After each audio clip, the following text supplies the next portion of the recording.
I'm Rezlar. I'm Frosty. As nobody's really engaged quite yet.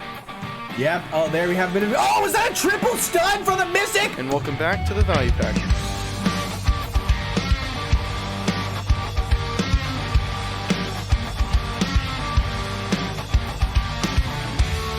And welcome, one and all. Very special episode today. We have our first returning guest, and due to a little bit of a lack of time, because he's got some stuff that he's got to go take care of, IRL stuff, we're just going to go ahead and jump into having him on the show. We will be doing comments, but it's going to be a little bit later, so I want to introduce, once again, Dr. Positive. Thanks for coming on the podcast again, my guy. No problem, guys. Thanks again for having me. For sure, man. And let me get this out of the way first and foremost. And I wanted to do this on the podcast because, people have been saying things. I made a joke last time you were here about not bringing me back on to cast for the BSL. I was informed by Frosty and a couple others that came off as, really, kind of mean and awkward and I was actually calling you out. It was not intended to be like that at all. So first and foremost, I just want to apologize if that kind of came off like that in any way. Oh, no offense taken. Absolutely. Don't worry about it at all, my man. It's all good. Okay, awesome. It was a bitch move, Russ. It was a bitch. Dude, listen, I was drinking that night, okay? I was just trying to make a little joke. All right. But we got Dr. Positive here for a very specific reason, and that is because unfortunately the Black Spirit League, the BSL, is basically shutting down. But I'll let Dr. Positive, if you want to kind of explain what's going on for people who don't know. Sure, absolutely. So we just had our grand finals from season 3, so the culmination of the 3 flights that we played this season. And at the end of it, we decided that, and it was kind of a tricky decision to kind of table the BSL project for the time being, mostly because I felt like the tournament itself and the community behind it was getting a little bit out of control and out of the scope of what I had originally intended it to be. So we decided to kind of shelve the project, and I went into hiatus, to retirement from casting and from running the tournament, just until everybody involved can kind of get their heads back on straight and refocus on kind of what the tournament was supposed to be about, instead of the dare I say grind that it became at the end. So I want to clear up that, now that I kind of have a platform to talk about it more, that this wasn't a decision made in the face of animosity or feeling pushed out or bullied out of the community. It was something that needed to happen, I think, and I think that the tournament itself and the structure needed to step back and look at itself and look at what we're doing to make sure that our rule set, our tournament style, our staff members, everybody feels like it's in line with what the community wants. So that was kind of the essence of why I decided to announce that we were going to step back for the time being. All right, yeah. So I mentioned before we started recording, but and I know you said that it wasn't because you were pushed out of the community, but I'm 100% sure that had a part to play in it. Because the amount of people who participate in other people's tournaments and then backseat run the show, right? It's quite numerous and is very frustrating to deal with as a person who's running the tournament.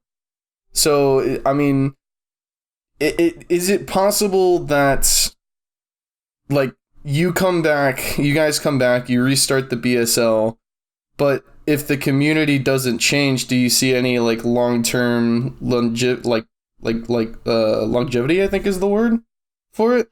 Because that's got to be just the most frustrating thing to deal with. I mean, I remember after the very first week of matches, I was in the BSL Discord, and people were just all over the place, just complaining left and right about rules and calls and things like that. And it's like, okay, guys, this isn't like, you know, I don't mean to put down what you guys do, but as much as you guys try to make it like a professional feeling thing, I mean, you guys aren't getting paid to do this, right? You haven't been doing this for the past 40 years. It's not like the NFL or the NBA or anything. So, I don't know. I feel like the community is a little too rough on you guys personally. I think they have a right to be, though, in a way. The way that I think about feedback and about the way in which people communicate with us is you kind of have two subsets of people. I think largely that people get frustrated and they get upset and they want to talk and they want to question calls because they care, right? If you don't care about something, why mention anything, right? If you have something invested in a tournament being fun and wanting to compete and wanting to have high-level PvP or high-level anything, of course you're going to voice your opinion if something isn't the way that you think it should be. And I have all the respect in the world for people who want to come in and want to talk about that. But it's the other side of those people, the second group, which are people that want to bring something down for the sake of bringing it down, perhaps because they feel intimidated by the fact that it exists, or they would rather be the one running something, they would rather their community be the one doing something, or people who just don't like seeing people having a good time. It's that group, and in BDO, that group is not very large, but it's very vocal. And anybody who streams, anybody who's involved in big production in BDO is aware of these people. And it's difficult to run something very large and very complicated while you have a large subset of your population kind of consistently giving you feedback, some constructive, some not so constructive.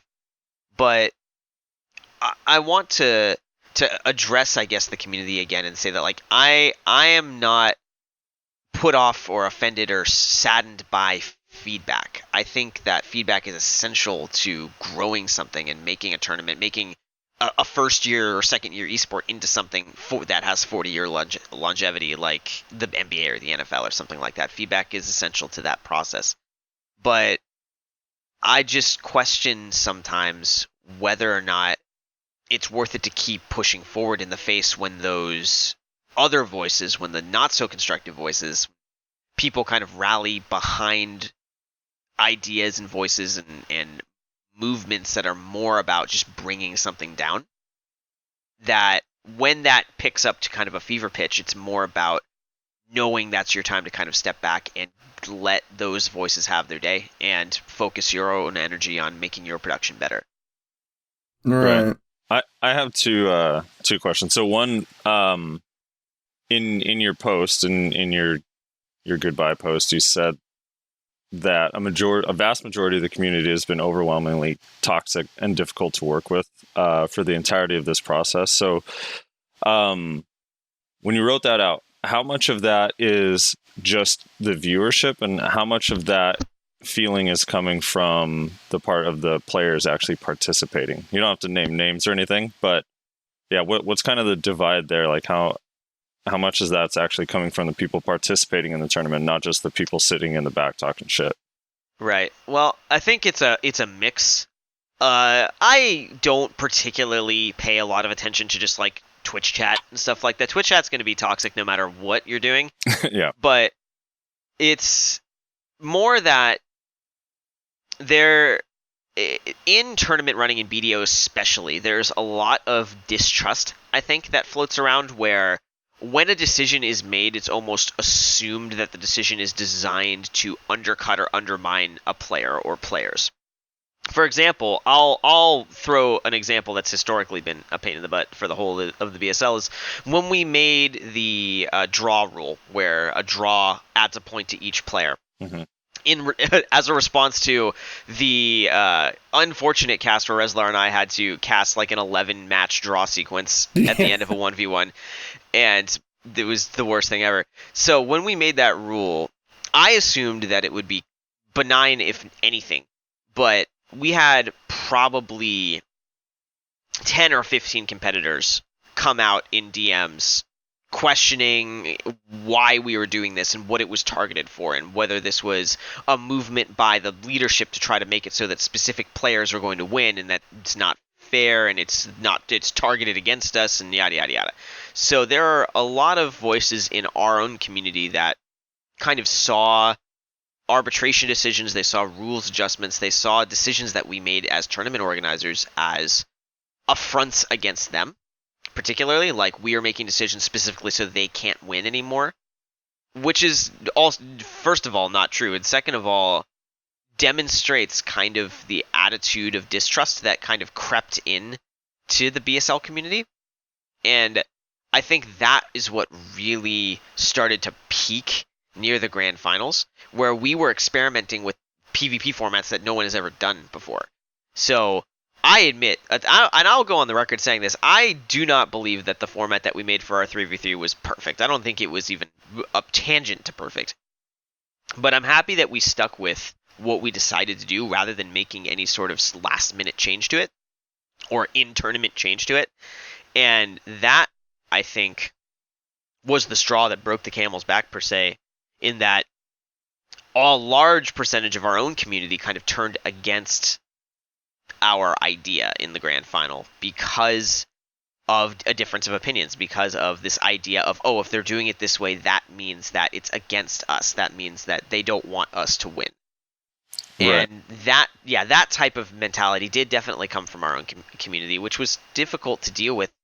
And it's also difficult to get into the fray of it and explain yourself, right? Because once you come down to that level and you say, no, I'm not targeting you, I'm not doing this, and you start actively defending yourself, Right. it doesn't lead to a good precedent. It opens up the floor for the questioning of all your decisions. And yeah, that's I guess the feedback we got from the community in that regard, and why I would go out and say something like overwhelmingly toxic, because that's a strong word to say, but by the time we had gotten to the end, that was the large majority of what we were getting. Right. Can you actually go into, because I know it's a little bit cloudy and just hearsay, and people are only hearing from what they heard from people that participated in the tournament and their side and this and that. So can you explain a little bit in detail what the rules were in the 3v3 portion of the finals and what kind of the complaints were about that from the players? Sure. So the issue largely surrounded around the draft format. And we tried to emulate draft formats that we've seen in other esports. Things like many MOBA games like Dota and League of Legends have draft formats, right? Some before their matches. So we kind of just scraped off the same format as that and applied it to BDO with a ban and pick phase. Now, one of the things that I did not correctly account for when I was designing this is I went in with the assumption that these were trial characters. So no matter what class was banned, you could always find another class to play because you just make another trial character and play that character. However, what I didn't realize at the time was that if a very specific sequence of events happened, you could lock one team out of a specific class, one specific class for the entire game. For the entire sequence of matches. You could ban it and pick it selectively so that one team never saw that specific class. Now, this phenomenon didn't happen in Europe at all because the European teams were a little bit more diverse in their players. But for North America, what ended up happening is that one team got locked out of playing Warrior. And unfortunately, that team had Vanguards and McCanns and a couple of other very good Warrior players on it. So it was just the perfect storm of a rules hole that I didn't catch when I was designing the tournament, combined with all of the specific single class players on one team. And we were already 3 matches into the tournament before anybody realized that this was happening. So I was faced kind of live on stream with an impossible decision where I absolutely couldn't randomly change the rules in the middle of the broadcast, because that would completely absolve the validity of the European results, and we'd have to replay that entire tournament with a new rule set to make it fair for everybody. So I had to tell people that, yeah, we see this as a problem, but right now there just isn't anything we can do about it. We have to play it the way that we advertised it and the way that this has been set up for the last 2 months. And that message was definitely not the message that the community wanted to hear. So that was kind of what ignited the proverbial storm. that kind of overtook the NA Grand Final, where the EU didn't really have that problem. Yeah, that's crazy. So, did you get negative feedback from, like, did the people watching even realize this, or did it kind of stem from the teams complaining? Well, I think yes and no. I think largely the audience just wants to see combat. Like, Twitch chat generally doesn't really care about what's going on. Pardon me. What's going on in the background. They care more about watching people fight each other. Now, up until that point, that's kind of what Twitch chat was doing, but what happened is a lot of the competitors ended up coming into the Twitch chat and making a big stink about everything, which then kind of caused the notion of the conversation and the way that the community was talking to shift more to focus on them. And again, I'm not here to name and shame. I'm not going to be bringing up any names, but there were definitely certain members of the community that wanted to use that moment to make their voice very loud and very heard, and exercise the voice that they had about criticisms both for that day as well as in the BSL in general. And they kind of used Twitch chat and they kind of used our Discord as that platform in the midst of all of it. And it got to the point where it wasn't productive to continue to try to debate and try to talk and try to explain myself. So we just kind of, the metaphor I use is when you're coming down from the International Space Station and your spaceship is burning up around you, you're in your little dingy like escape pod, just barely surviving and slamming into the ocean and watching the whole thing burst into flames over you. That's kind of the way it felt right at the very end, where the tournament barely held itself together by the very end, but we all made it out alive. Yeah, except for Warriors. I'm kidding.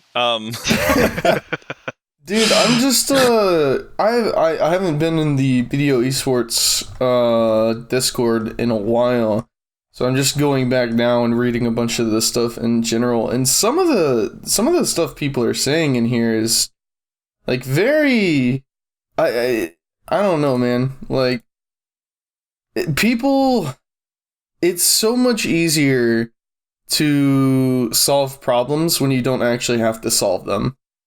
Like, it's so easy to offer an armchair solution, right? And then you don't actually have to have accountability for it. It's like, and maybe I keep going back to this because I've been there and it's very frustrating. Like, I've ran quite a few guild tournaments. I've been playing this game a long time. I've been in a lot of leaderships. I've ran a lot of guild tournaments. And in every single tournament, there's at least a handful of people that do nothing but sit there and talk about how they could run it better. And yet they don't. And it's very... It just kills me, man. It just kills me. And I especially like this... I see where you posted in the... I think it was in the feedback channel, where basically you said... being toxic is not a mandatory part of anything. This is in reference to some comments some people said earlier. I think Striga. And you said, people made the conscious decision to be awful to each other. There's nothing mandatory about it. You can absolutely ban toxicity, but that is the community's responsibility, not any one person's. Y'all just need to be nice to each other. It's not a difficult thing to do. And it's like, that's the crux of the issue, man. Nobody can just, like, chill and just enjoy. And it's fine to criticize, right? And I admire people like Nyashi, who was at the community night that we did on Friday, and he talked about how he had a couple things that he had issues with in the BSL, and he said he went to the admins and he brought it up, and, you know, he left it there. He didn't then go, you know, keep complaining about it in the Discord or jump in Twitch chat and try and get everybody riled up over what he thought was incorrect, you know? He said his piece, he gave you feedback, and then he moved on about his day, you know? Right. Yeah, absolutely. And to Nyashi's credit and many others, that there were plenty of voices that were like his, right? Who had well-constructed, well-thought-out feedback that they wanted to give and was very well received. Like, I guess we can go back and kind of share now that the whole thing is over. One of the strategies and the ideologies we had when we went into the BSL this year was to compensate and to change something from the second season, last year's season, where the biggest criticism that we received, bar none, from the community last year was that the rules were scuffed. They changed, and we made exceptions, and things changed in the middle of the day, and that's dumb, and we shouldn't do that. So what we ended up doing we went in with the mentality that our rules are ironclad, that we write our rules at the beginning of the season and we just roll over problems. If there's an issue, who cares? Doesn't matter. We made the rules and we're going to stick to the rules no matter what. And that meant we kind of got the polar end of that mentality, where we had a problem in the rules, but we committed to keeping the rules the way they were instead of trying to make a mid-tournament change. And yeah, it ended up with a not so ideal situation at the grand finals. But if I looked back, I wouldn't do it any differently. I think that there are pros and cons for either side, and for people who do want to make their own tournaments, I think that's a decision that you have to make when you go into designing a tournament, is what do you want your rules to be flexible, or do you want your rules to be set in stone? Because you get something and you give something with each option. And with the feedback from the community, the well-constructed feedback, right? People have really taken time to write their thoughts out and think about it, and not just throw anger at us, right? We're looking at Nashi, of course, and I want to particularly highlight people like Benzi, who have also put a lot of effort into coming up with well-constructed feedback, and we want to take those things to heart and share that feedback and share that experience for people who want to make other tournaments in the past or in the future, as well as if we do end up doing another BSL season. So I think that while the large majority of the feedback, if you want to call it that we got in our Discord, which is kind of noise and anger, I think that toxicity is an option that you choose, right? I think you get riled up about something because you care about it, like I kind of said earlier, but I think you have to make the conscious decision to be awful about it. Whereas you can be just as riled up as everybody else, but you can come at it composed and come at it from a position where you've thought about what you want to say. Or you can just type, haha, scuff tournament, kappa, whatever, in Twitch chat and get off that way. But I just think that there's less utility in being toxic, even though it makes you feel better in the short term. Yeah, well, that's just fact. Giving your feedback in coming at it from a place of anger, right? And, not filtering it, it automatically makes it less worth, right? It makes it of less worth, because nobody wants to read somebody reeing, in the general chat of Discord, right? But if you composed your thoughts, you wrote out, here's what I think the issue is. Here's a couple ways that I personally believe that you could solve it. You come about it from a place of trying to solve the problem and not be a fucking dickwad. And then you just, my biggest thing is criticism is fine. Don't try and start a riot in public forums. That would be Twitch chat. That would be the BSL Discord, which I know you guys have a feedback channel. And I respect you guys for that, but that was a mistake. If people have an issue, then they should bring it straight to the admins. That's, in my honest opinion, that's how, it should always be done. And that's how I would have done it if I personally had an issue that I thought was, I have a couple ideas on how to solve this. I don't know. I just feel like that's the best, because, first of all, you're showing that you're of pure intent, because you're not doing this in Twitch chat. You're not doing this in the general chat of a Discord. You're not trying to rile people up because you're doing it in PMs, right? There's nobody to rile up. So you're already showing first and foremost that your intents are pure, right? And then your odds of them seeing it and taking it seriously, I feel are way higher, right? I mean, you can probably agree that you're way more likely to take seriously some criticism that comes through a PM from a player than somebody just typing in general chat in your Discord, right? Oh, absolutely. And on the topic of things like feedback channels, right? I think that there's a particular utility in things like this, where a lot of people don't want to give actual feedback. They just want to process whatever it is that they're feeling in the moment. If they feel slighted by a decision, or that they got screwed over, or that the player that they like didn't win, They don't want to write that up in a post and make me actually read it.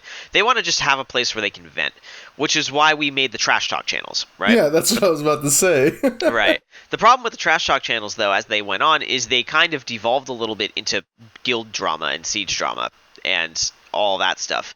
So there wasn't really a place for people who didn't care about Vertex versus Black Rose or whatever, and wanted to just vent about the results of the actual tournament, which is why we made the feedback channel, where if you had a thing you wanted to say, that's a place where we'd go read it, because none of us read the trash talk channels. Never. We don't look at those things. That's just for the community to screw around with each other. But for the feedback channel, it was designed to be more of a place which, like, I don't have the bandwidth or the wherewithal or the desire to write up a formal post, but I want to write somewhere where I know that the admins will at least see it. Right. Which makes sense. I have a question about because you were a huge part of the Cacao tournament from last October, September, October, and that tournament got a ton of scrutiny for a ton of things. One of the main ones being, once you guys got to the TwitchCon thing, you guys were using trial characters instead of main characters and this and that. So I'm kind of curious, what is the difference between when you're running it yourself and all the feedback kind of goes to you versus when Cacao's doing it, even though arguably it's going to be inherently more toxic because everyone in this community hates Cacao. But is there a little bit of a barrier there where it's like not really directed towards you, or did you still feel like it was like the feedback or toxicity was directed towards you in that instance as well? Oh gosh, so the Cacao tournament, that was its own monster. So first and foremost, we, Good Vibes and I, didn't have any say in the rule set of that tournament. That was Cacao's design entirely. We were kind of just there to cast, and they contracted out the qualification rounds to us, which I should go on the record saying nobody was that upset about the qualification rounds the way we ran them. It was kind of once they got to TwitchCon and to the difference between the trial characters and the non-trial characters and all that stuff. But we caught a little bit of it. I know Good Vibes got kind of chased around the overworld a lot for a couple of months afterwards. He got like farmed by various guilds that were upset about the way that thing. Yeah, it was kind of ridiculous. That's productive. But like at the end of the day, that was Cacao's mess that they made, and it worked. It went well, and I think that grand final that we played at TwitchCon was probably one of the hypest PvP matches that has ever been played live in BDO history. It was incredible.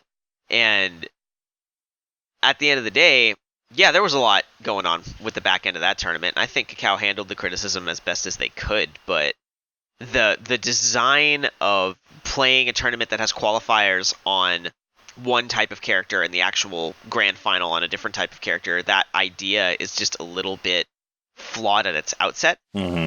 I just don't think that they were set up well to get any sort of positive feedback from a result like that. I think what happened is halfway through, 3/4 of the way through designing the tournament, we learned that we were finally able to use trial characters. They were a real thing that we would have.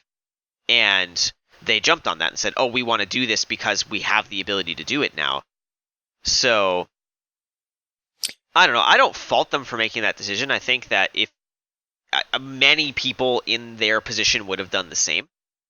But yeah, they got a lot of flack, and we were able to dodge most of it, mostly because myself and Good Vibes were more just in the casting role at that point. Right. But we caught a little bit of it. Did the irony is, didn't that finals end up in like a Game 7 type situation? Wasn't it like extremely close? It was like such a good finals. Very, very close. It was unbelievably hype. I remember when North America won, there were probably 10 or 15 players from Black Rose that were there live, and they charged the stage to grab Benzie and Kip. And flops back then, and they almost knocked the TV monitors off the top of the stage.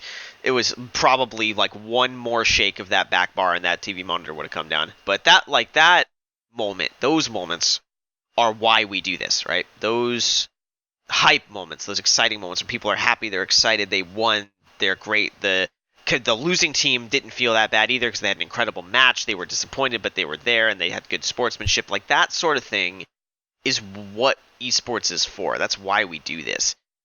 And sorry. Well, I was going to say, more importantly, wasn't it that event where we found out that Tim Allen is incredibly tall and Moreland is very short? Oh, yeah, it's David and Goliath with those guys. Tim Allen, Which is the exact opposite of what I thought they would look like, honestly. Oh my god. I did that interview with Tim on the desk, and those little, the ESL, like, Maxnomic gaming chairs that they have, he didn't fit in one of those chairs. He had to, like, squat down on it, and his knees were kicking up on the top of the desk. The guy's massive. Oh my god. Oh man. So yeah, I wish they would do, like, all the criticism aside, like, an event like that was actually really cool. And it would be kind of cool to see them do something like that again, honestly. And more often. Yeah, because it's like KR gets those things, or those types of things, fairly frequently, right? Like, not necessarily a tournament thing, but, like, where the players get to, like, hang out together and, like, you know, meet with a couple devs maybe, or have a Q&A with them and stuff like that. Like, NA doesn't really get anything like that. Like, that was, like, the one time, I think, where it's happened. Correct me if I'm wrong, but I can't remember another time where they've done something like that. No, that was the big one, and I think that we in the community, like the BSL especially, has pushed for more live events. We loved that event, and the community loved that event. Yeah. And I think we got a lot of positive exposure from it. But that's something that the more voices in the community that come out in support of it, the more likely it is that Kakao will take action on it.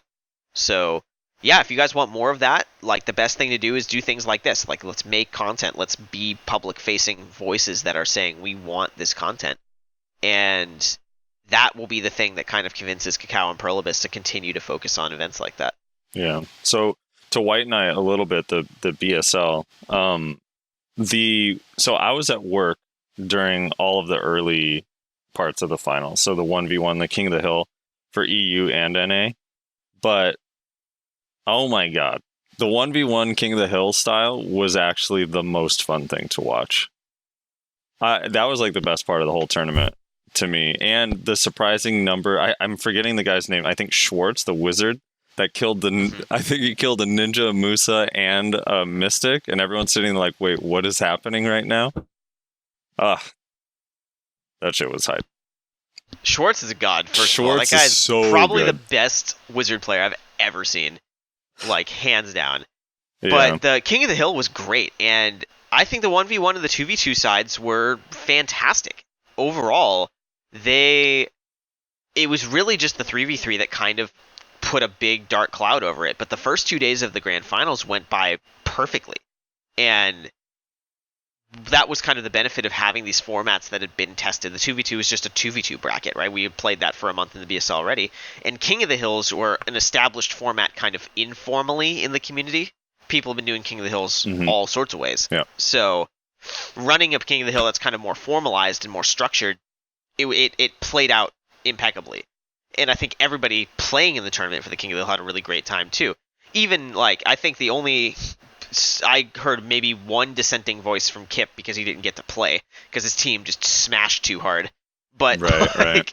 At the end of the day, your team is still winning and you feel good about that. Yeah, that was a ton of fun.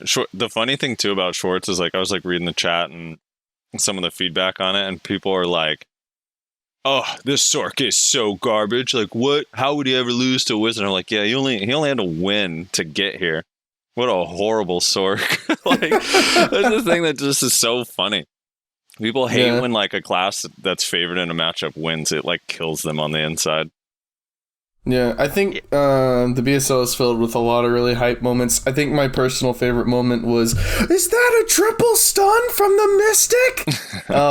Dude, I put it on I have that as our intro for a reason. I just love that entire fight. It's one of my favorites of all time. That's what made me hate the BSL, because everyone knows that was a stiffness, not a stun. What the hell? Hey man, whatever works, I guess.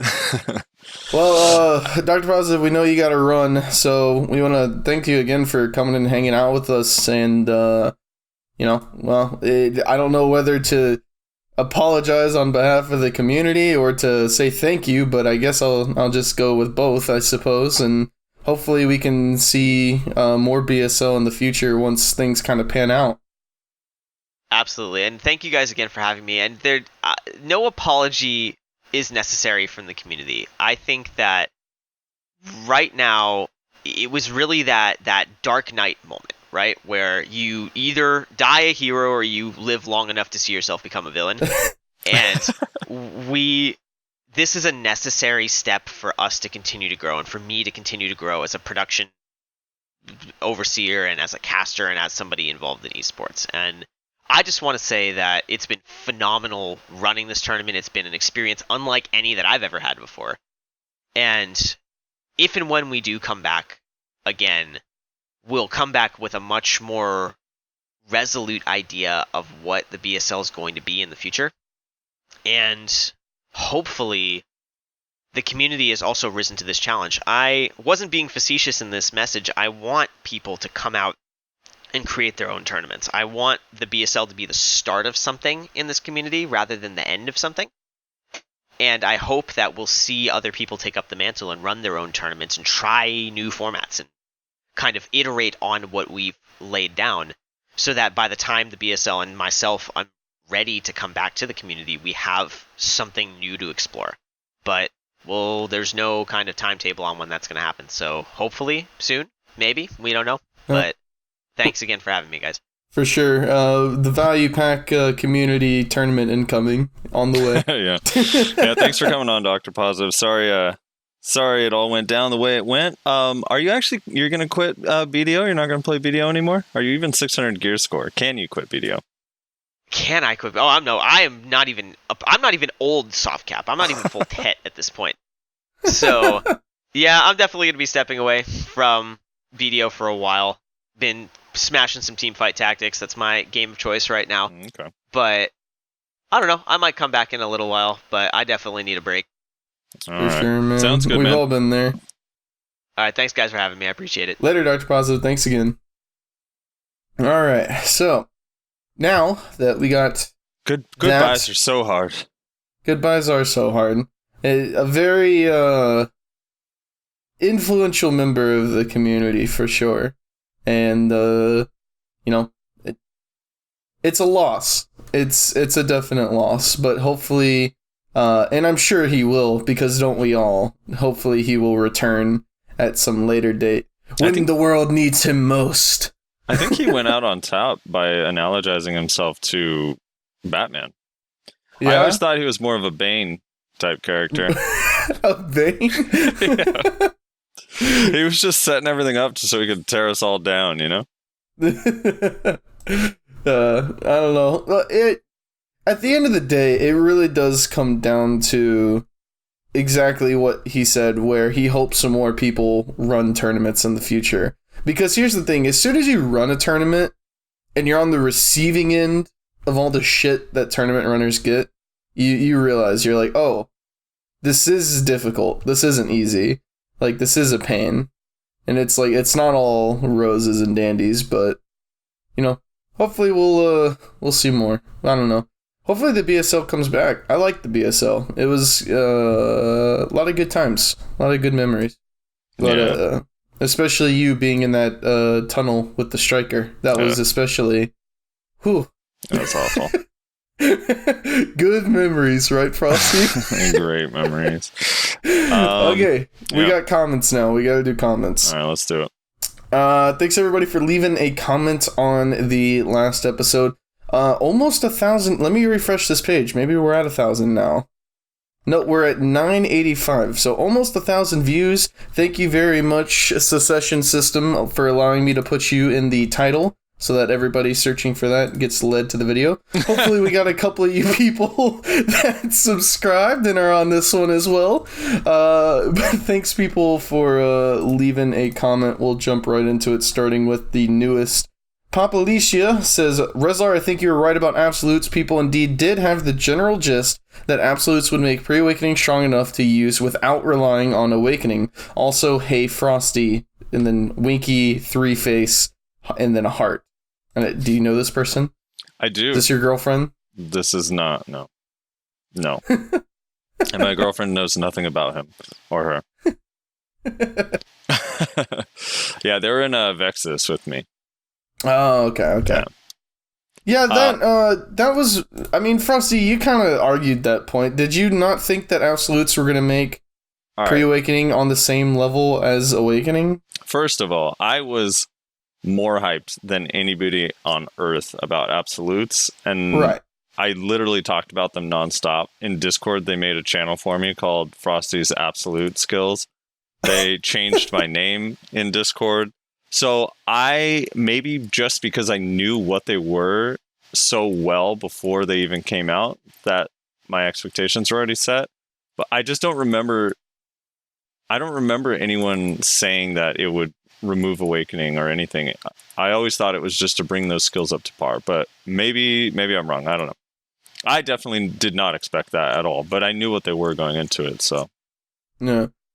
Papalucia also comments, with the whole secession thing, I don't know how it'll affect Lahn, but I would be excited to try that out. As for another class, Tamer Pre-Awaken would be interesting as well. Seeing the secession of DK Witch Sork on mobile already, Sorks is quite impactful, which gets a fired teleport. I don't know, it just seems overall exciting, can't wait. Yeah, they sent me actually some videos of the witch. I mean, they're on mobile, so the skills are different anyway. Even the skills they have that are supposedly the same as ours, they look entirely different. So we're not really going to learn anything from it. But I mean, on mobile, they look cool. The Sork ones look really fucking cool. I saw a video of a striker, a weakened striker, and I actually couldn't recognize like half of the abilities he was using. So I don't know if that's secession abilities or if it's just like slightly different on mobile. I'm not sure what I was looking at. I just stopped after like a minute and a half, 2 minutes, because I was like, I don't know what I'm looking at here. Right. Jeff M says, miss you, Rezlar. Frosty, be sure to wear gloves when rope swinging from PA's wrinkly nutsack to avoid rope burn. I don't need gloves. Shepherd 112. No, he has more. I think you have it's truncated. Oh, you're right. Read more. Shit. Frosty, why did you unceremoniously dump Tamer? Makes me sad. Go ahead. Next question. Okay, well, really enjoyed Rezlar trying to stroke his own ego over an Aswell weapon. It wasn't stroking my ego. Okay. It was literal genius. Alright, moving on. I'm a tamer, have no desire to only limit myself to just bowstaff or short sword. I'll stick with both, but we need more info before we can speculate.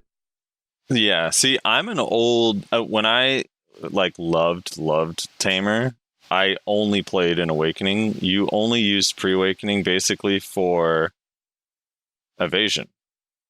Like back in the day, like you occasionally used Void Lightning if you were running away, but the Awakening skills, you can rotate a protected super armor rotation and fish for CCs with it, so you didn't need Pre-Awakening that much. I mean, you used Bolt Jolt and stuff in combos, but that was it. So for me, I would be more inclined to play the Tamer if it was in Awakening more often, so maybe the succession skills would actually lure me back. But yeah, that's part of the reason I just don't enjoy the Pre-Awakening that much. The Rebam skills are really fun, but outside of that, I don't think Bolt Jolt is that fun. I don't think a lot of the Pre-Awakened stuff is that fun, personally. I like the bow staff better. Yeah, you're going to end up doubling the amount of reroll coupons you buy after Secession comes out. Dude, I know. It's such a scam, dude. I got to start working overtime. Start saving now. Yeah. The Shepherd 112 says, you think Valencia nodes are a pain? Just wait until the eventual Node Wars in Dragon. I'd love it, but I know a lot of people would hate it. I'm unconvinced that we'll ever get that. Yeah, I don't know what the deal is with that. I remember seeing it on Korea. I don't know if they still have it or if it was just a demo or what, but I have no idea. It would be nice, though, because those areas look really fun to fight in. They would have to take away nodes in current areas, which would be fun because right now they have duplicate nodes so much, like Ollie was talking about last week, like where you literally fight for the same node 3 times in 1 week. Yeah, which I don't necessarily have a problem with, but I just don't see them doing, honestly. But maybe they will. I don't know. R9S says, scared of skill changes for Kuno/Ninja if can't use both fluently. Awakening Mystic is the only thing I can think of that would be fun with those changes. I don't know. What classes do you guys think would benefit? Theory crafting time, I guess. I think you will be able to use both no matter what. So I'm pretty sure you'll still be able to be fluent with both Awakening, Pre-Awakening, no matter what route you go. It's just one's going to be more dominant than the other if you choose Succession. That's my thinking. And I'm pretty sure you'll still be able to use the same setup you use now. Yeah. I think every class will benefit, honestly. I mean, part of it is because it's just going to be more fun to have a powerful alternative to what you've been used to. Yeah. I mean, at the end of the day, here's the thing at the end of the day. And this is, I think I mentioned this last week, but I'm just going to reiterate it. As long as there is a hybrid option that allows you to continue playing your class the way you do now, there's literally no detriment to this. Mm-hmm. This is only benefit.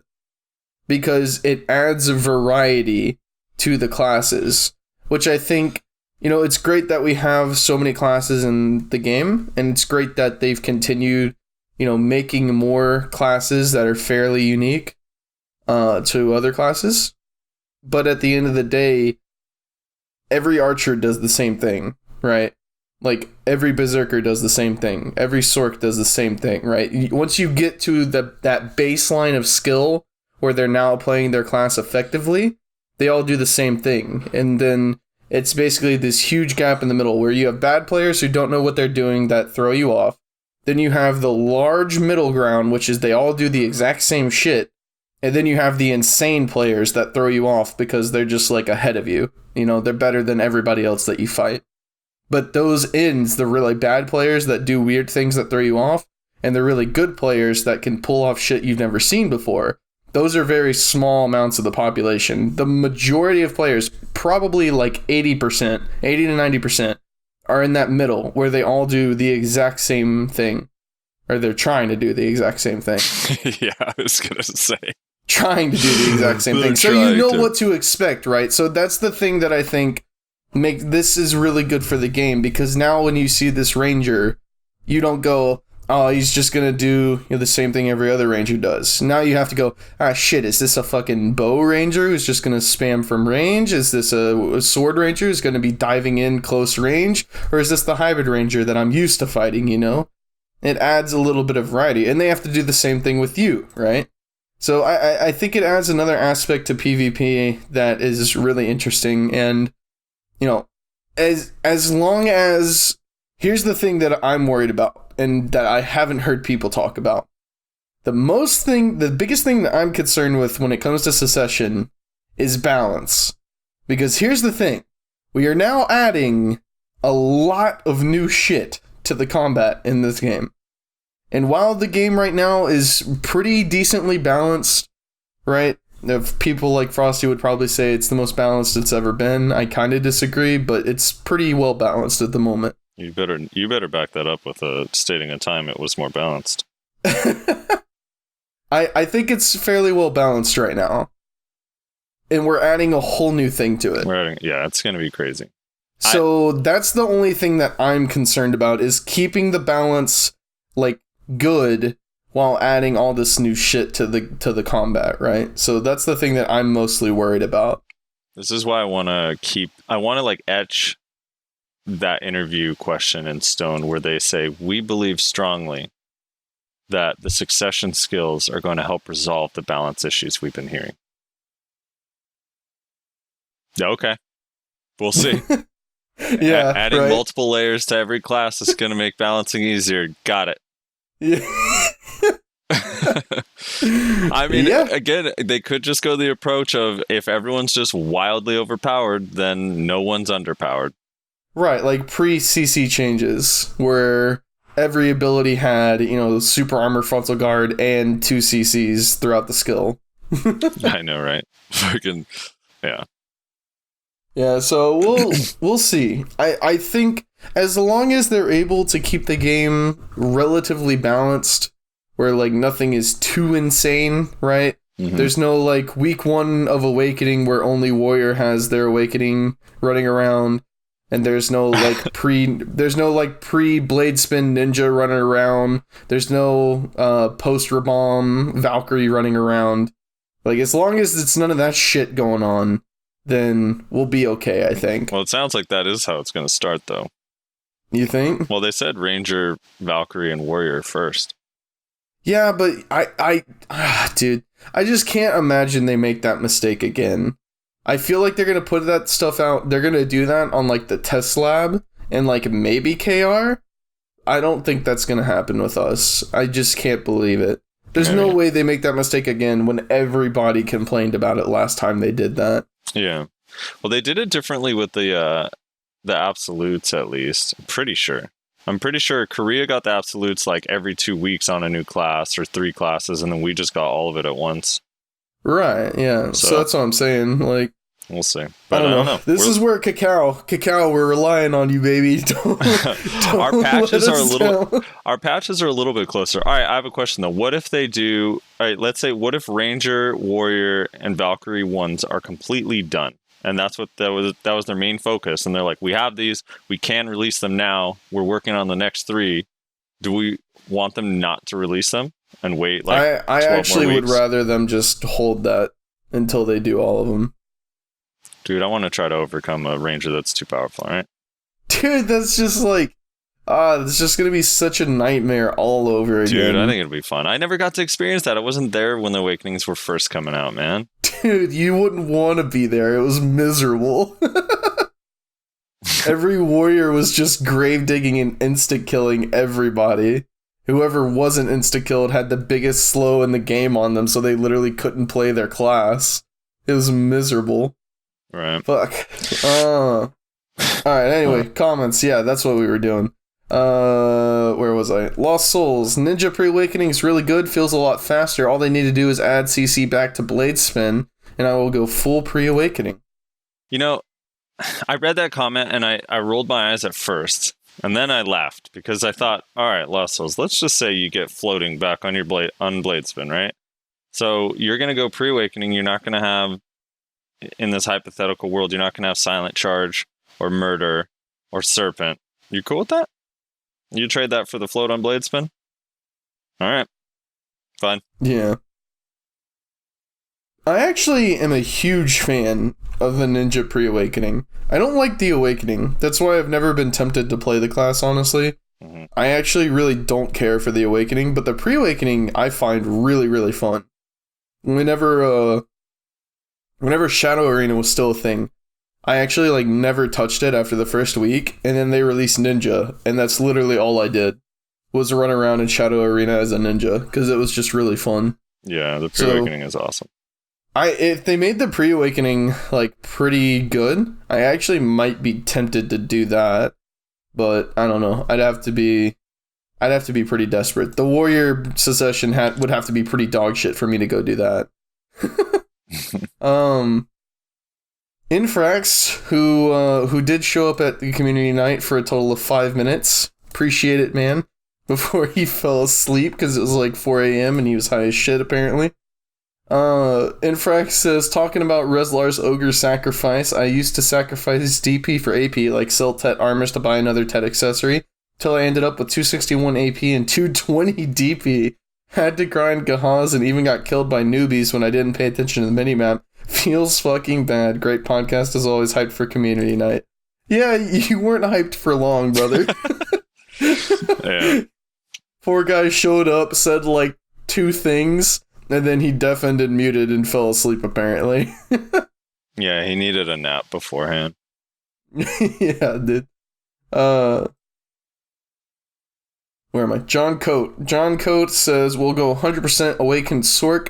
Fucking hate the pre-awakening Sork skills. They are OP, though. So if I can't do Scythe only and be strong, or I think he meant if I can. Yeah. If I can do Scythe only and be strong, I am 100% on that. I'm with you. I think that would be so much fun. A Sork that always has its Scythe out, that would be kind of cool. I don't know if that'll actually be a thing, but if it is, that'd be pretty cool.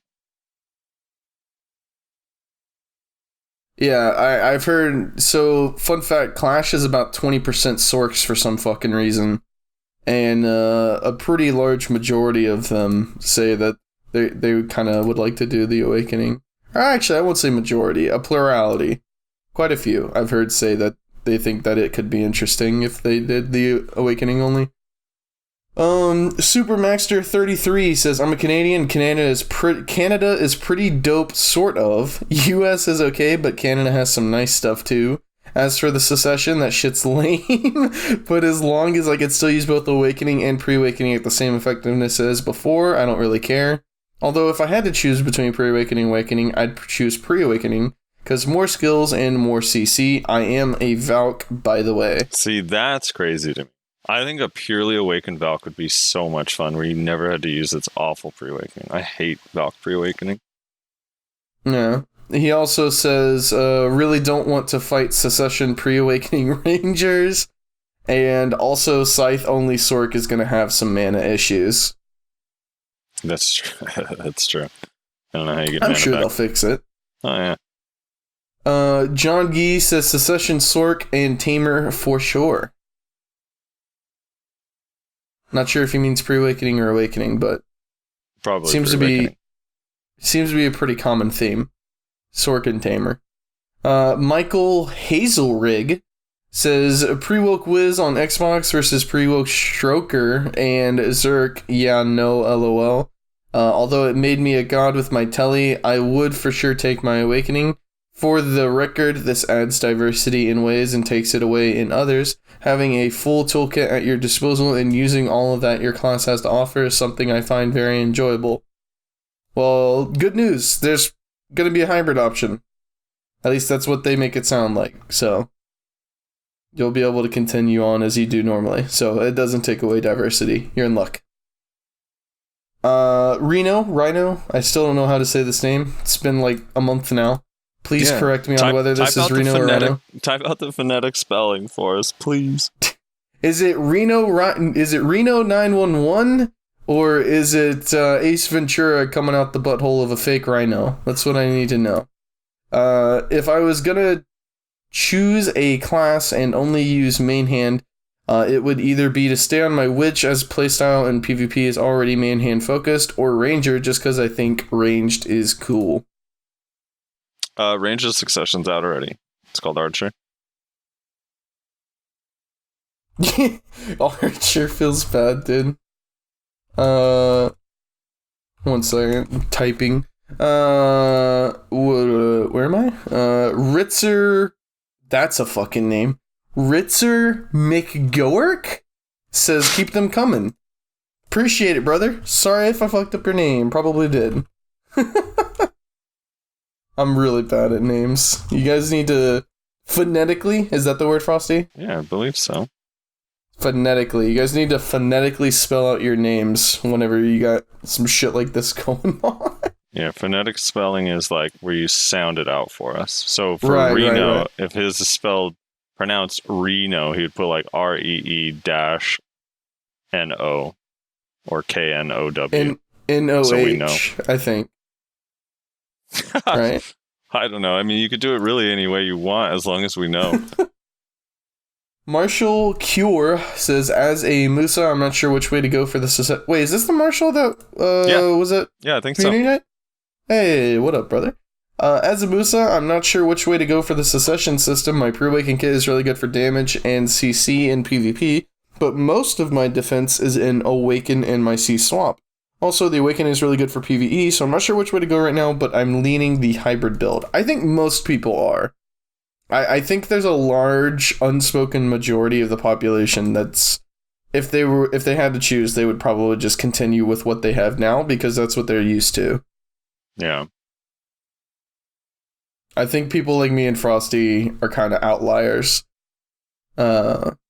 Especially me, because I've played this game for a really long time. I bet you a lot of really veteran players are going to end up choosing pre-awakening because they want to like go back to the good old days, so to speak. Yeah. There are a lot of classes that have where their pre-awakening is just not ever discussed, that I think is why I'm mostly excited about this. Like, for example, Musa and Mewa. Like, their pre-awakening kit is so underutilized because a lot of it is so crap. So if any of it's actually good after this, it's going to be so interesting to me. More interesting, I think, than like Sork pre-awakening because they already use it so much. Yeah. Jake Stennett said this in Discord ages ago, but this podcast brought me back to BDO and made me want a shot call. Well, good luck. Perfect timing on release on this one. Working from home due to abscess and sick distraction. 10 out of 10 would recommend to, or have recommended to friends over in EU. Appreciate it, man. We need to do a, well, we'll see. EU trial characters, maybe. Yeah. Hop into EU BA and just hang out with some peeps. Yeah, we'll see. I might put up a poll in Discord and see how many EU people would actually be interested in something like that. That way I could feel what it's like to have your ping. Yeah, right? Dude, wouldn't that be some shit if I play on the EU servers and I have better ping than I do right now? There's a chance. There is a chance. Pap Map Duabi. That's a fucking name. Rock climbing XDDDDDDDD. Yeah, dude. Rock climbing is the succession life skill. Yeah. Hype as fuck for that, dude. Rock climbing win. I'm still waiting on it. They had that press conference like 2 years ago. I've heard no progress on it. It's what I've been waiting for this entire time. Carbon 00 Ace 1 says Stroker Gauntlet because of protection. Dude, a striker with a stronger pre-awakening? Oh my god. The pre-awakening is so good. Dio Lukey says, is that a triple stun from the Mystic? No, it's a stiffness. It's a stiffen. Jordan Crawford says, when will you feature Snurtle? Never. Wee Gucci says, another episode. Yay, great work, guys. Keep it up. Wait, who is Snurtle? Do you know Snurtle? Snurtle is Jordan in Clash. Oh, okay. He's a 280 AP archer who loses to 265 AP wizards in 1v1s. So, yeah, sorry, Snurtle, you're out. Yeah, maybe once Jordan can beat wizards in 1v1s, then we can have him on the podcast. Wee Gucci says, another episode. Yay, great work, guys. Keep it up. Looking forward to the new tier list that's coming up. Answer, I'm a Musa, and I would choose my Awakening since, at least in my opinion, using the pre-Awaken on Musa feels god-awful, except Dragon Bite and Rising Storm. The Awakening is so much fun just spinning around and grinding with. I really dislike having to go into pre-Awakening because my skill rotations to buff up at higher AP grinding spots. Yeah. We have a lot of Musas. We actually do have a lot of Musas that listen to We the should show. probably do a Musa podcast, shouldn't we? And we probably should get a good Musa on. Yeah. Shaky Bay won't get back to me. There's just not a lot of them, though. That's kind of my issue. Shaky Bay won't get back to me, dude. Isn't he a Mystic now, anyways? Actually, again? I don't know. I saw him as a Musa the other day. Oh, I thought he was back on Mystic again. He's the one everyone learns from, right? I don't know, dude. All I know is he can't beat a +5 Grunel warrior. All right. Let's get into some stuff. Yeah, thanks everybody for leaving a comment. Drop one on this one as well. Same question as last week. I want to know more of you guys' opinions on Secession. If you were given the option to have a stronger pre-awakening and weaker awakening, or a stronger awakening and a weaker pre-awakening, or continue on playing as you do now, which one would you like to pick? Let us know what class you are playing and which option you would take. Very interested to read people's opinions on this matter, so make sure you drop that comment down below. Frosty, what do we got? All right, so let's start real quickly with Hystria Hackers.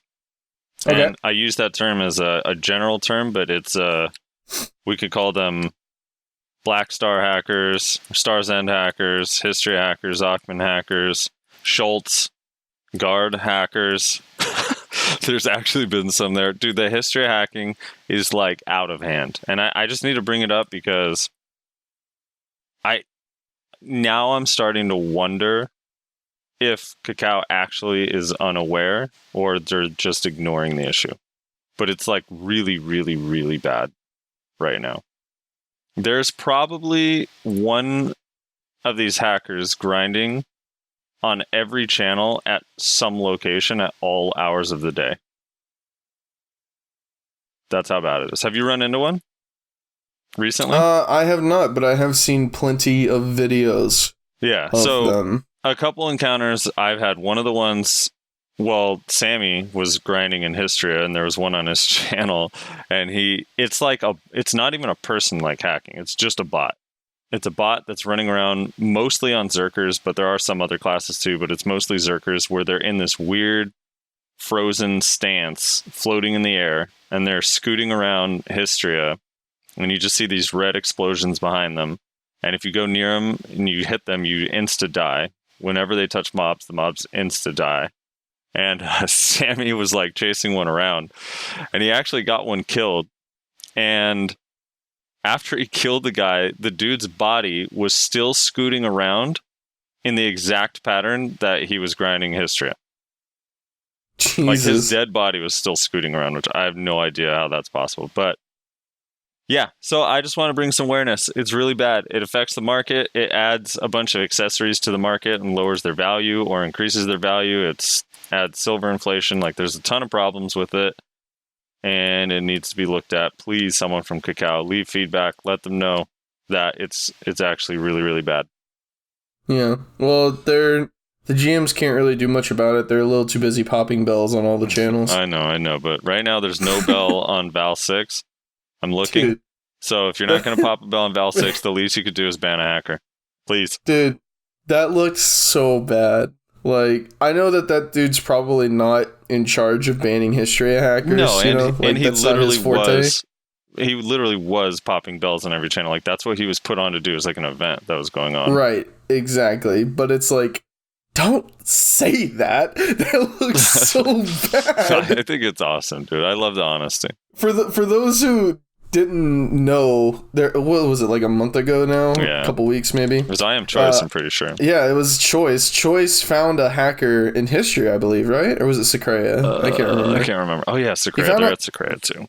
He found a hacker somewhere, and he PM'd this GM saying, hey, I got a hacker on this channel standing right in front of me at this location. Can you come take care of this guy? And the GM replied, sorry, I can't. I'm popping bells on every channel. And Choice replied, okay, cool. Good to see priorities are in check or something like that. Right. Yeah, so it just looks so bad. Get the awareness out there. People are history hacking. It's fucking awful. It needs to get fixed. Stat. It's so really interesting bad to me how the hackers like come in waves, right? It's like it slowly builds up. It feels like. Well, like I think it's pretty simple. It's like there's always people trying to hack or bot accounts, whatever, trying to do it, and then once someone succeeds at it, it's working properly, and they go a certain amount of time without being banned. More and more people start using it, and then it just explodes and becomes like it's just I don't know. It's really really bad right now, and I hate it. It's like the circle of life. It's the circle of hacking. It's so obvious, too. That's the thing that I think bothers me so much about it is I got the phishing bot one. How you have to be really hesitant with that because it literally could just be someone AFK phishing or something like that, right? Or some guy pretending to be fish botting. Right. Oh, God. But this is like when you see them, there's no question in your mind that immediately you just know there's nothing about what I'm looking at that's normal. And a GM should be able to just go in there, look at it, and be like, oh, yeah, that's fucking weird. And then temp ban them while they do an investigation, and then perma ban them when they realize, yeah, this dude's hacking. Yeah. I get that there's a lot of things that go into it, so this just can't always be the case. But I do miss the days where I literally watched a GM ban somebody in-game. Like, it was like a month or two after the game launched. I'm at Hex, just killing stuff. There's this dude, he was botting his account. Bot was just running in circles on Tamer casting, what's it called? What's the circle ability called? Giant AoE. Roaring? Yeah, roaring. Roaring? Yeah, so they were basically, and you could spam it off cooldown, right? I believe so, and it just does less damage and no CC. Yeah, so this bot, they had a bot set up on their Tamer where she was just running in a circle casting roaring like every couple steps. And I literally watched this GM like show up, and then he kept pulling the Tamer to him, like teleporting him to her, the GM rather, and trying to ask questions. And of course the Tamer was a bot, so it wasn't replying with anything. It just kept running and trying to get back on its rotation. And so then he just says, okay, bye-bye. And then the tamer just disappears. And I was like, holy shit, did I just watch somebody get banned in game? And then the GM just turned around and said, have a good day to me and the other guy watching, and then just disappeared. And we were like, holy shit. That's like, there's certain things that go into that kind of stuff where it can't happen, right? Like maybe they don't have the resources to do that kind of stuff anymore. But I do miss those days where you could literally watch GMs ban people. Because right. it installed a lot of faith in the community, you know? So now that a Good Vibes guy is a CM or GM, wouldn't you know the animation for Suicide Fall? Yep. Wouldn't it be cool, like, you see there's a Hystria Hacker, the Zerker, he's, like, spinning around. Good Vibes guy shows up on his ninja. He's like, yo, what are you doing? Hello? Respond. Are you a bot? And then you just see him block jump, grapple, Suicide Fall, but on the way down, they just go into the earth and disappear. Or he uses the Lost Soul trick where they Suicide Fall, but it never ends. Yeah, they're just spinning forever and ever. And just like, God damn it, Lost Souls. I'm trying to PvP someone else right now. Why are you even grabbing me to begin with? All right. Oh, yeah. Speaking of griefing, I meant to mention this earlier, but I completely forgot. Shout out to the archer at Polly's Forest, who I brutally murdered 2 times in a row. My bad. This poor archer walks into my rotation. I had been dealing with griefers for like an hour, so I was like really not in the mood to deal with anybody. So he walks into my rotation, so I just flagged up and like insta-killed him. And he came back again, and I just killed him again. And like, like 2 minutes later, like 2 or 3 minutes later, he just PMs me. He says, "Love the podcast, by the way." I was like, oh no. Oh yeah, I sent you that screenshot the other day. Someone came up to me, they were flagged. He came up to me flagged, and they're like, "Oh shit, Frosty?" And I was like, "What's up?" He's like, "Dude, love the show." And I was like, "Thanks, man." And then he goes, "Rezlar's dumb, though." Yeah. Yeah, I appreciate that. I was like, "No, for sure." Shout out to that guy as well, I guess. Yeah, I was like, "Appreciate your honesty. You can have the spot." Yeah, I'm sure you did. All right, let's move on to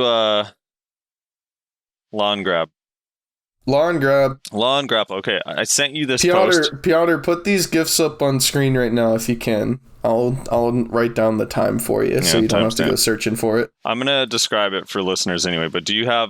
Did you click that link? We'll open these together. I did. I looked. I Okay. looked while you were talking. So I'm gonna open this first one. Example 1. This is this guy put up a post saying that he thinks the Lahn Grab needs to be looked at. And first, he did 3 examples with training dummies.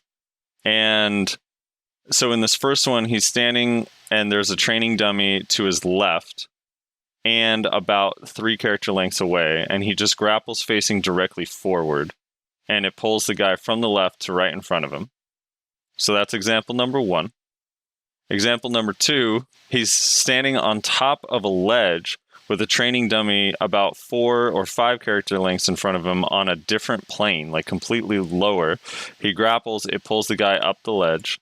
And then example 3, which is the most egregious, the guy's on top of a ledge, a pretty high ledge. The guy's to his right, about 5 character lengths away. He grapples forward, it pulls the training dummy up. So after he posted this, he's saying, I'm fine with the grab being ranged because that's a class thing, but the AoE needs to be smaller. And everyone got upset.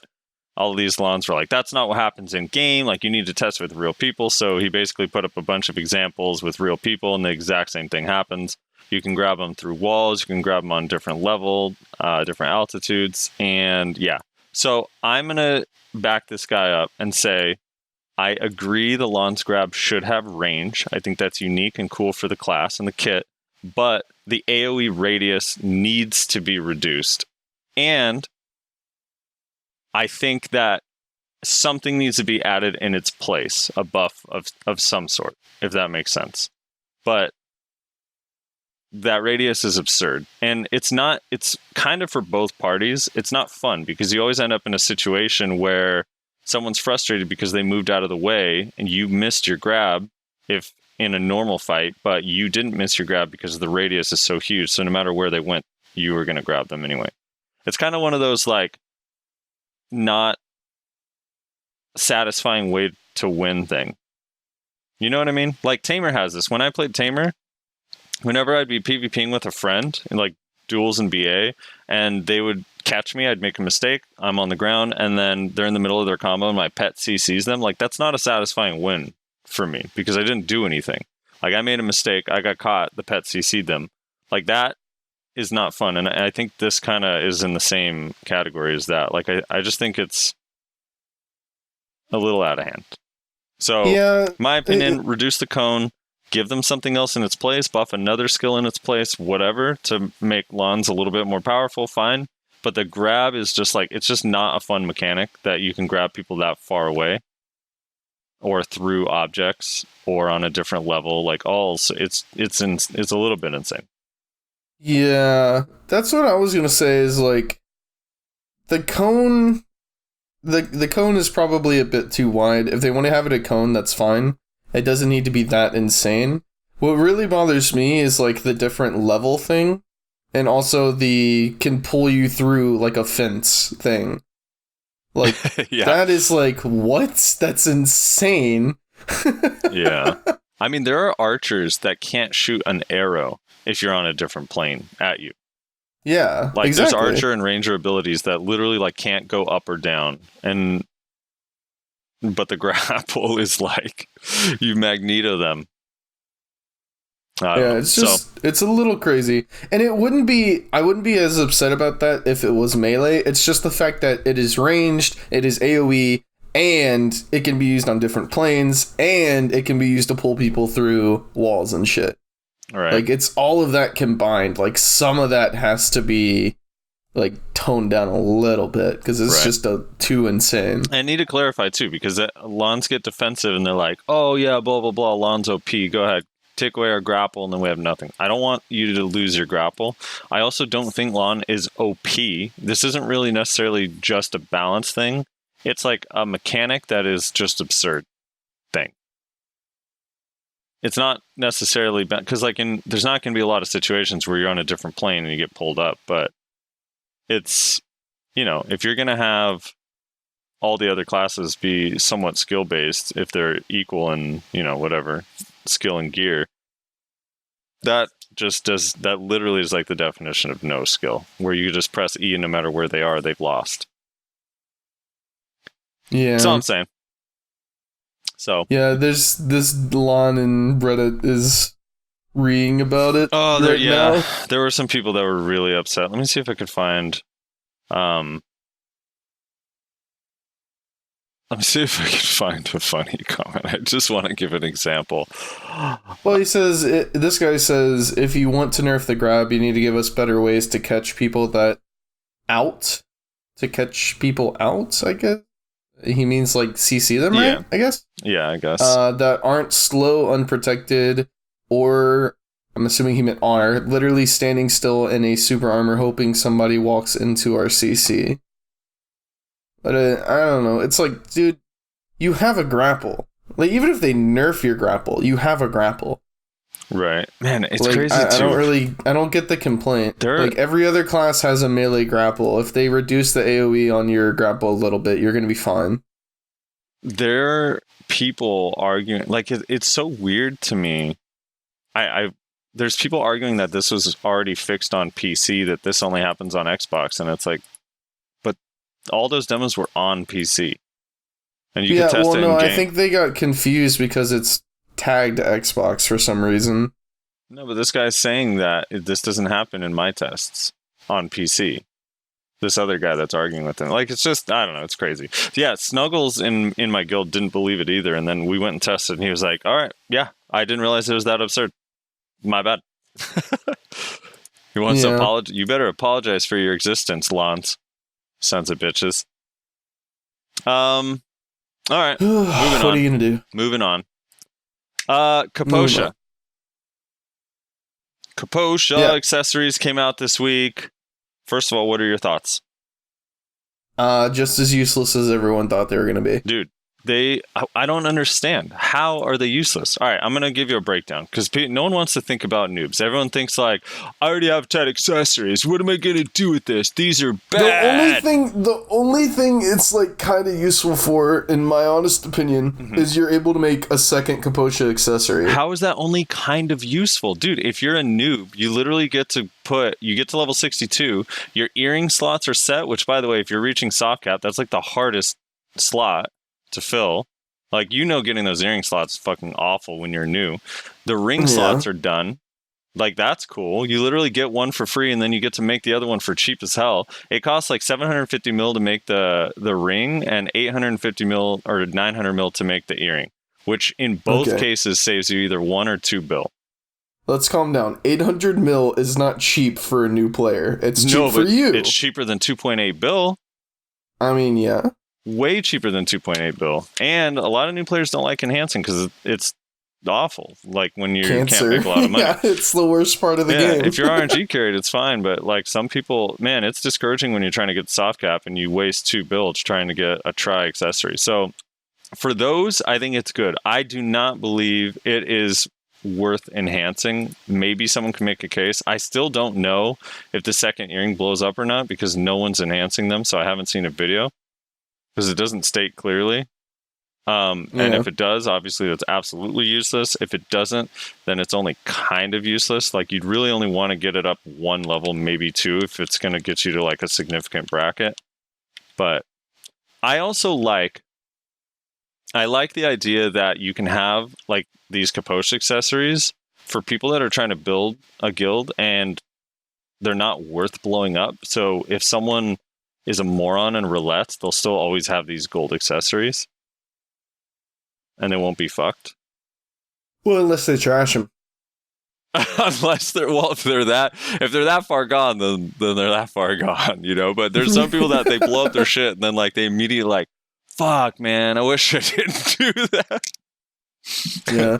Anyway, so I wanted to ask, did you buy into the hype of buying accessories to make money? No, I never do things like that.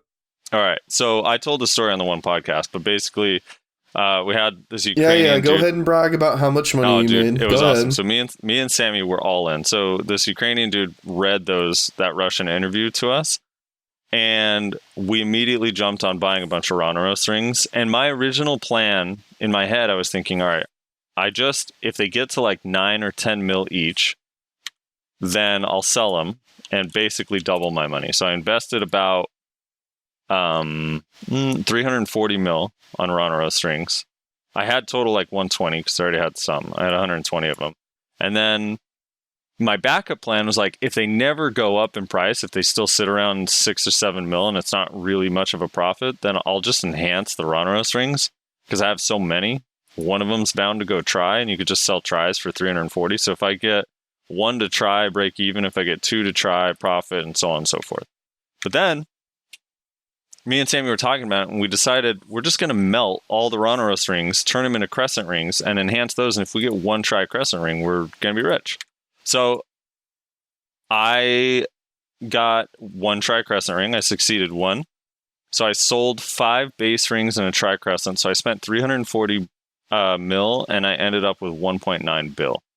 And then Sammy spent like 540 mil, and he actually succeeded 2 tri crescent rings and ended up with like 3 bill or 2.8 bill. So fuck yeah. You're goddamn genius. Yeah, good for you. Eat that, Blade Boquest. I didn't even have to use a wagon. So it wasn't even a little bit tedious. No wagon and no second worker. No wagons, no extra workers, no extra nodes. Nothing. It was great. Fuck. Yeah. Anyway, I'm actually pretty happy about that. Now I only need 24 more bill to get this Pendem tree. Oh boy. So, last but not least, so Shai got some super armors and some damage AoE abilities, and they became a mage. How does that make you feel? I was kind of curious. It's pretty stupid. I mean, yeah, that's it. It's pretty much how I feel. I just want you to record, like, once we get the Shai's Awakening, or whatever they want to call it, the Shai's enhanced self, Just record your grinding sessions, and I want to see how many times you're getting killed by Shais, so I can laugh at you. Yeah? Mm-hmm. Dude, like, at the end of the day, like, I just don't get it. They said we're gonna make a support class. It is a support class. But they're trying to make it not be. They literally, and I don't get it. It has a grand total of 6 skills that do damage. Okay. And 4 of them you can't use in PvP because it's a slow cone in front of the character. You know who else has 4 damage abilities? You better stop right now. Don't you dare. You know what? I know. By the way, hold on, let me count. So 7. Witch and Wizard have 7 damaging abilities in their awakening. In their awakening, yeah. Shai has 6 total when you combine both. They have 4 now, and they're going to have 6 when they get their awakening. I don't know, man. I'm just saying. Also, I saw a clip of Blue perma-stiffening this guy. Hopefully that's not a thing, because, yeah, that's really gay. How? What was like he was playing the bongos, and it was like this... I'm sorry, but that's just so... Just the words and how you said it, dude. He was playing the bongos. I mean, duh. He was playing the bongos, and it looked like a version of Aqua Gel with like these little water bullets going all over the place inside the Aqua Prison, and it was perma-stiffening this guy. He couldn't do anything about it. He couldn't get out of it. It was a DK. He was trying to spam his iframes, and he literally couldn't move.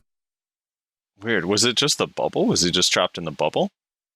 No, he was. No, it wasn't the bubble. I'm telling you, it was like an Aqua Prison looking move. Let me see if I can find the fucking thing. Yeah, because I'm trying to think like how it Discord would. I found it in. I'm trying to think how it would ignore the CC limit. Yeah, dude, you got me. Like, I was watching it and I was like, how is that even happening? But that sounds it literally looked like Aqua Gel. Like, it really did. It looked exactly the same. But like a little bit just more bigger. fancy, right? Isn't it like it has like lines going back and forth on the inside yeah, of it? Yeah. I know the like animation you're talking about. I bullets. haven't seen it used on anyone. Does it do any damage or is it just a CC? I don't think it did any damage. The only thing that was out of place to me with the new skills, like the dust one is okay, kind of fits the theme of the Shai, but I don't get the fire one really. Dude, literally like every Discord channel and every Discord that I'm in has that fucking Tim Allen clip. I know, dude. Oh, is this it? I think I may have just found it. Hold on, let me watch this real quick. Is this it? For the radio listeners at home, he's watching an animated GIF of a Shai. Yeah. This is it. And by the way, it does do insane damage. Link it in here. Holy shit, that does so much damage. Was he perma CC'd or just stunned for 4 seconds? Did it just stun him twice? No. Here, I'll link it to you. Yeah, let's see this. It actually does, like, it's not like for the fact that it is also perma stiffening them. It does an insane amount of damage. Okay. Piotr, I'll link this to you. Put this in right now so the people watching can see it. I don't think that does an insane amount of damage. He's just using the new health bars. No, but like, I mean, each one of those bars is a third of his HP, right? Right. So it took him... How long? But that's what I'm saying. Like, it's not insane damage in and of itself, but the fact that it's also permanent stiffening him and does that much damage is insane. Dude, that is crazy. But if you see, it was a Lahn, not a DK, but he like can't do anything. I wonder why it keeps them stiffened that long. It looks like there was like 1 second in there. If you watch it closely, yeah. I don't play Lahn, but I think there is 1 second where he probably could have gone out, but he was typing. Right there. No. Yeah, I mean, I'm not a fan of these premise. That looks like the Chain Lightning issue. Remember when Chain Lightning used to just keep you stiffened forever? Very similar, yeah. Yeah. Hopefully that's not a thing, because that looks awful. Yeah, that looks pretty insane, but... So, for those wondering, literally, like, yeah, he uses it. It's a giant AoE with a circle. Lines are traveling through. The animation looks fucking cool, by the way. That's a really cool looking skill. Yeah, it looks really nice. But the Lahn, like, literally is I like stiffened. most of their skill animations. They look really nice. Yeah, it looks like they're just being stiffened over and over again, so it's like something's wrong with the CC limit. Or something. Yeah, I swear, like, I'm looking at this... And I feel like there is like a moment where he could have gotten out, but he was typing, so he didn't. Yeah, let me look one more time. Let me see. Like, he got stiffened, he gets stiffened, and then he gets stiffened a third time for some reason. And then he could have gone out right there, but he was typing. Pretty sure that's, like, the laughing in Korean. Right. Yeah, there might have been a few times he could have got out. Yeah. Every time his hands go up after the second stiffen, he could get it. It looks like he could get out. Maybe? But he definitely won. I don't know. Two. The third stiffen He definitely gets stiffened third time. Yeah, he gets stiffened the third time. Not good. That skill looks And then dope. Although, I 4, wonder if 5. they have super armor during that skill. That'd be insane. No, there's no way they do. Well, I don't know. actually, That dude ancient waves him and he doesn't get CC'd, but I don't know. Yeah, if that's it's what I was just- about to say. He might have resisted. He gets ancient waved and split shotted, and he doesn't get CC'd from either of them. Dude, I've been going back and forth with trial characters. I keep making and deleting trial characters. Just to try. Dude, I hate Valkyrie. I could never play that class. I think it looks so cool, but I hate the way it feels. Dude, I think it is super armor. I think that's super armor. Because he also ground lifting. He used ground lifting, ancient wave, and split shot. Yeah. So that's 3 abilities that have CCs on them. You're telling me he resisted all 3 of them? What are the odds of that? Well, there's a sample of what our succession skills are going to be like. They're just making sure it's balanced for when succession comes out. Holy shit, dude. If that's actually super armor, that's insane. What the fuck? Oh my god. But yeah, what were we talking about? Right, Shai, new skills, things. Yeah, I don't know.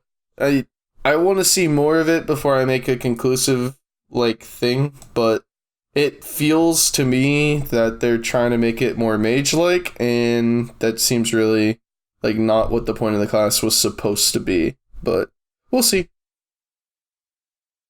Those bongos are OP. You know what I think, actually? I think it's not... The problem's not that the Shai is becoming more mage. It's that the mages are too much support. That too. I think that's definitely a part of it, honestly. Although, in fairness, for 3 years, like, they were the only support, so it's like... I guess he had to have something. Yeah. For sure. I say you know what would be cool is if that AoE that's stunning and stiffening, if it has super armor, if it has the damage reduction during super armor like other skills, and if it's also a PA for friendlies around would be pretty cool. Yeah, that would make it insane. What are you talking about? That sounds like the worst idea. It feels balanced, is all I'm saying. Dude, I want to main Kuno, dude. But I want to main Sork too. Should I buy weapons? Dude, that should be our question. Should I spend 7 bill buying weapons for alternate class? Yes, you should. I've been telling you this for like months now, that you need to just buy fucking Tet weapons for all these other classes that you want to play. So I was doing some math, because I have a little bit, like, I don't want to be lower, like, that's one of the things, is it's kind of rough to be lower gear when you're used to something, you know. I'm gear carried pleb, and I gotta stay gear carried. Like, one of my interests in Kuno is, like, I want to know what it feels like to hit someone with 281 AP on a Kuno, you know? Right. I don't know, man. I just don't want to spend 6 bill. The other thing is, like, should I buy a second Tet Tungrad earring? Would it get you into a new AP bracket? It would bring my awakening. Yeah, I think. Yeah, my awakening. I'd be 285 awakening. Then I would say yeah, but probably. Then I'd lose a DP bracket. I would drop down to 320 instead of 324. Your DP doesn't matter if they're dead. Or should I go... Dude, I was thinking about getting a Pen RCE. No, stop. Okay, well, now you're getting stupid. Well, check this out, though. If I got a Pen RCE, like with my current setup, and I swapped it out for the Tet Narc, I would need 1 more AP Cafrist in my Zarka, which is fine because my Zarka is only level 1, so it's a pen, so I'd have to get it to level 3. And then I would be 281, 282 with a Pen RC. Yeah. See, the issue here, 1, you have to get a pen RC. I have a pre-order up for Issue- one. That's my pre-order, people, if you're wondering. You can check right now. Issue number 2, level 3 Caphras and Penzarka is quite expensive. It's so expensive. Issue number 3, you're going to be using a fucking RCE. Aren't RCs cool now? No. Are you playing on EU? Are you transferring? Is this why you're asking this question? Heaton said he uses 2 TED RCs or something. Yeah, dude, that's why they suck over there. Oh, God. That's why NA won the Cacao tournament. It's because all the EU people were rocking trial character RCs. Yeah, they all had 235 AP on their trials because they were running Kudum and RCs, so they couldn't kill anybody. Just making fun. EU people, calm down. Infrax, stop typing. It's okay. It's gonna be okay, bud. Yeah. I don't know, man. I just like when I look at. I have 10 bill right now, and when I look at like, Dimtree is still fucking. It's like 26 bill now. Dude, I still think back to when the market first came, and I should have followed my instinct. I wish I had. When the market first changed, and pens, like pen dandies, were like 8 bill. Mm-hmm. And I was like thinking to myself, I was like, dude, I can sell my Tet Bassi for 7 bill, like right now. And I have like 700 mil on me or something. So if I just quickly over the next couple of days grind out like another like 500 mil, and then I can just sell my Tet Bassi and I can have a pen dandy. And then I was like, no, I don't think like I'm going to do that, because there weren't pen dandies sitting for the class that I was playing.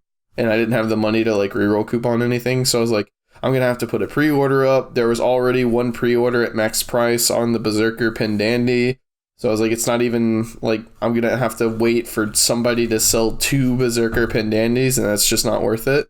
And now here I am, like months later. How long has the market been out? I think it came out like around February. Yeah, so 5 months later, and I'm like, fuck, I should have done that.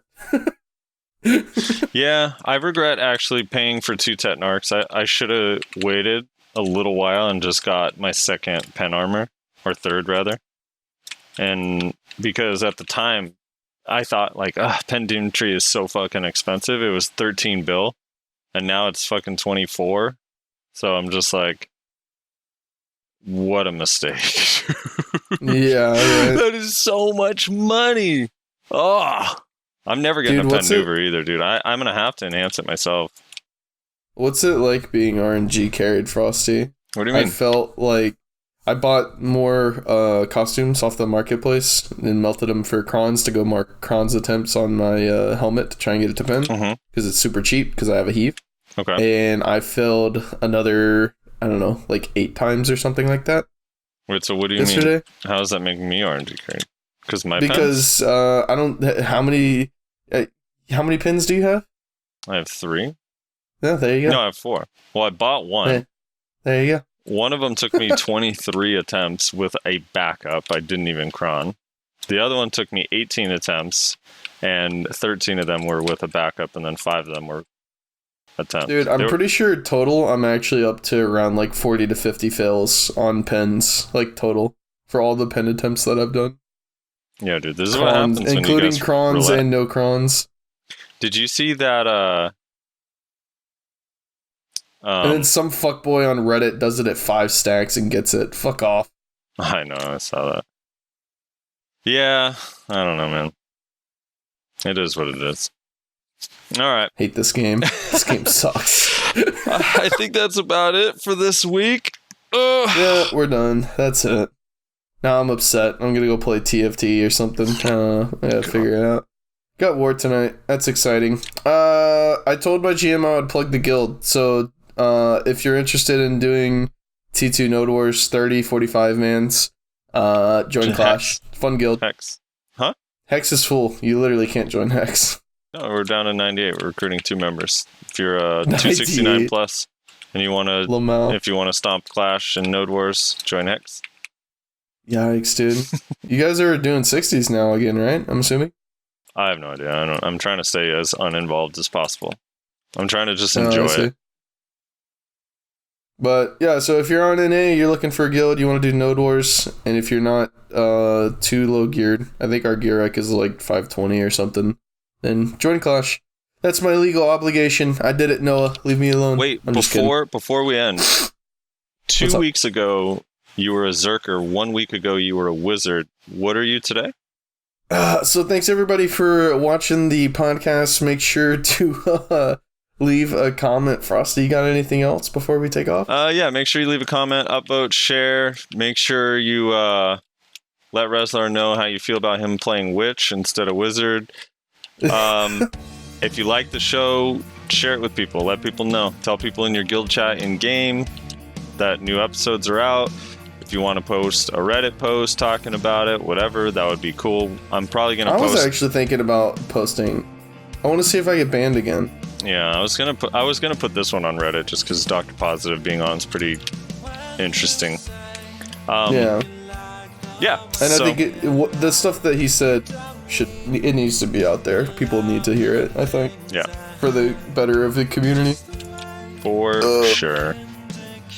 All right, well, we're done. I don't feel like doing an outro, so this is the outro. Bye, everybody. Have a good one.